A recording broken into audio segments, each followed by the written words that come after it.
Quinninsna, Beverly Brown, Squamish, and Heiltsuk First Nation. So my name is Beverly Brown. I come from the Heiltsuk and the Squamish First Nation here in British Columbia.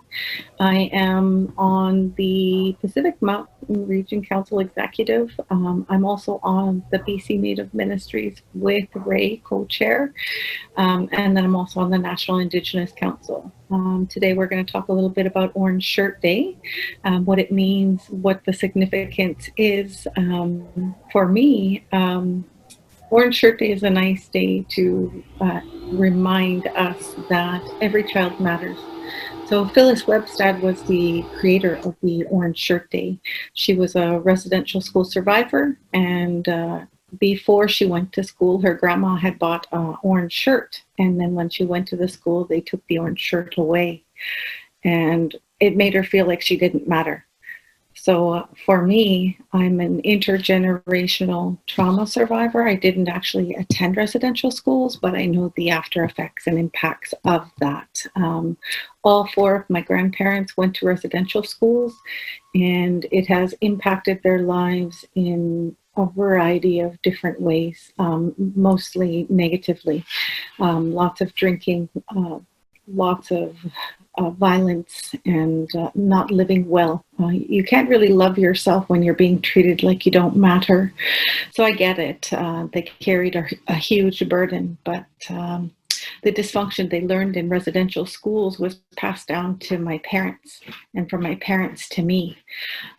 So for me, being a third generation survivor, I work really hard at breaking cycles. I'm not perfect. I do my best. I try really hard. I do have a number of residential school survivors that I stay in touch with. Joanne Haney is from the Squamish Nation, and she does the blanket exercise with me throughout the schools or churches or different organizations, and she shares her residential school story, and then I share my intergenerational trauma story. Last year for Orange Shirt Day, we celebrated in the school, and instead of doing a typical Orange Shirt Day event of what is Orange Shirt Day, we did what we called an uplifting. We wanted Joanne to feel like she mattered. I made her a shirt that says Joanne matters. Every child matters. And all of our students and teachers wrote a kind note to her to tell her why she matters. And it was a beautiful day, and they also brought gifts for her. So it was the whole entire school providing her with gifts, sharing in songs. I do believe that the kindergarten class sang "You Are My Sunshine." So ways to lift up a residential school survivor who carries a heavy load of trauma from the residential schools and who felt like for a long time she didn't matter. She did share her story, and she always allows the kids to ask her questions. And that's the best way for people to learn about residential schools and what it means to be a residential school survivor. It's always best to hear directly from them, not through someone like me. I'm not a survivor of residential school, but I do have the trauma that's carried on with it. So there's lots of different ways that people can celebrate Orange Shirt Day. Like, if we're talking about the church can wear orange shirts on the 30th to support Phyllis in her Orange Shirt Day event and day. It's on the 30th of September every year. The church could host an event. I will be speaking with Pitt Meadows United, and the congregation will have an opportunity to have a discussion with myself, and we'll talk about Orange Shirt Day the way you and I are today. And those are important ways. So for me, as part of Indigenous Ministries for British Columbia, really encourage the communities of faith within our region to reach out to our communities of faith within the Indigenous ministries. So we have 11 communities of faith that neighboring churches of the United Church could reach out to them and have them come and share and talk about Orange Shirt Day to their congregations. And that's all about, having good relations with one another and finding a way to make sure that, everybody feels like they matter. There's lots of different ways to do that. So I really hope that the church will take this as an opportunity to reach out to one another and include ourselves in those circles. So following the Orange Shirt Day from September 27th to October 3rd, it's a really good a good way to do reparations and reconciliation with Indigenous ministries also would be to hang a red dress. It's going to be the murdered and missing Indigenous women and girls. So from the 27th of September to October 3rd, you could hang a red dress in your church to support Indigenous ministries and Indigenous peoples in your local communities by hanging the red dress. One of the things that we wanted to do within Indigenous ministries could be a candlelight vigil. You could do an online Zoom and light candles for those that have murdered and missing Indigenous women and girls. I think that's another good way to celebrate and lift up and help people feel like they matter. Many of our people are displaced. So 70% of Indigenous people live off reserve and are disconnected from their land, their family, their community. And so having these types of events and having and hosting them in your church, in your local area, bringing them in and helping provide a place to belong is really important. We all have that instinctive need to belong to somewhere, to something, and why not something greater than us, right? So I feel like it's a good way for us to be brothers and sisters in Christ. So I want to honor the residential school survivors and lift them up on that day. I hope that wherever you are, whatever you're doing, that someone tells you that you matter, that they share kind words with you, that they share empathy and love and honor and respect for that which you survived. And for those that are like myself, an intergenerational trauma survivor, that you find a place that you can belong to, that you can feel that you matter. Because it's so easy to be in this society and feel like you don't matter when you're living in the systemic oppression of the Canadian government and you're living impoverished and having a hard time, because being an Indian is a daily struggle. You're always dealing with challenges, and that I hope somebody can treat you with some kindness and some love and offer up some good things. And I hope that on Orange Shirt Day also that there's a celebration for the residential school survivors. I know in the past, before COVID, that friendship centers used to have a day of celebration to honor the residential school survivors. So there's lots of drumming and singing and things like that. And those are really good things. So I hope somehow we can virtually do that for the survivors and they get to enjoy a bit of their day and feel lifted up and like they matter. So yeah, and it is important. It's really important because, you know, we say that we're united. We're the United Church of Canada. So how can we be united? By respecting and loving and honoring each other and lifting each other up. And so for Indigenous peoples, like when I said that we live a hard life, it is a daily struggle. There's homeless people, there's people in jails, there's people, children in care. Like lots of people think that residential schools is over, like that genocidal policy is ended. It's not.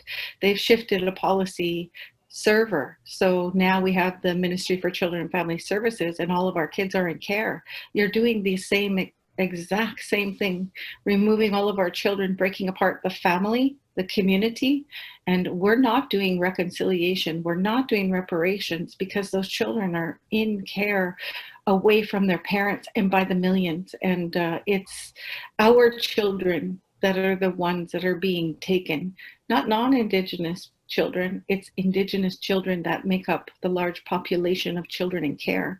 It's not over. We're still in it. We're still fighting the good fight. We're still trying to, like you said, raise awareness. But most people don't want to talk about those types of things. And I think it's really hard when we rely on our elders to share that story for the public, for the church, that it's re-traumatizing. to share it over and over and over again. But it's also important because the education part is key. Because how can you deny that residential school occurred when you have a survivor right in front of you sharing their story with you? So that's a very powerful testament to them and their resiliency. Yeah, and I highly encourage lifting them up. Like for me, I feel like it's, we always hear the stories, but I always want to feel like, how can we restore their dignity? And that's our job as the church. How do we restore the dignity that was stolen from them? When you're being physically, emotionally, verbally, sexually abused on a daily, you can't feel good about who you are. And they pass that down generation to generation. And even I feel it, and that's 3 generations. My daughters feel it. I have 3 children. One of them is just been accepted to University of Melbourne doing her DDS, going to be a dentist. And then my middle one is an addict. So the the residual effects of residential schools, they trickle down, and I've done my best to try to work around it and do the best I could. But you can't help everybody, and everybody else, we're all on a journey, on an individual journey, and that's where her journey's taking her. And I'm powerless, powerless over people, places, and things, and all I can do is love her, and encourage her to get help. And then we have an eldest daughter who's fighting for land back in Ontario. We have our children who are showing and demonstrating resiliency, like our youngest and our oldest. Our oldest is fighting for the land, to preserve the land for future generations, for our grandkids. We have 4. So it's a real struggle. Like for them, I feel like it's been really hard because you come from all of this negativity, you come from all this hardship. You don't feel good about who you are. For a long time in my healing journey, I didn't understand what the burden was and why I was always so heavy, and I felt so, um, I would say, despondent and hopeless. I didn't understand, and nobody talked about it. So, like, I watched Phyllis this morning. She did a free, like a Zoom meeting this morning, and it was great to see her because she's such a great speaker, and she's so eloquent and generous in spirit, and sharing her story with the public.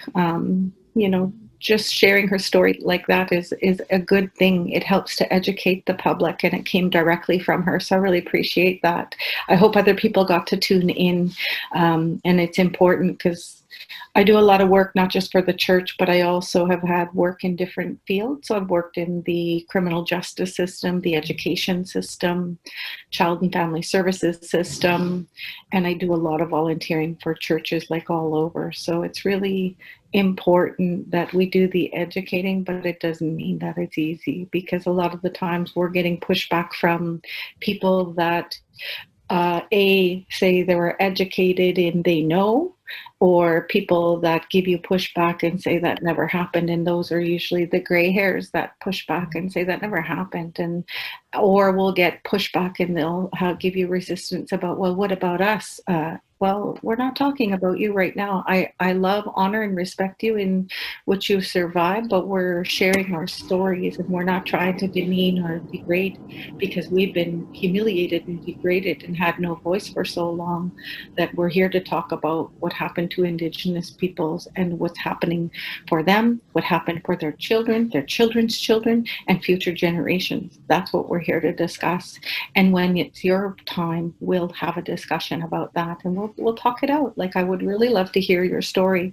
And I think that's the one great thing about us as human beings. And that's what's so great about United Church, is we have such a great breadth of people that come to the United Church, that we can share, I think, in similar stories of genocide and hurting, and pain. And I love that, at least we have the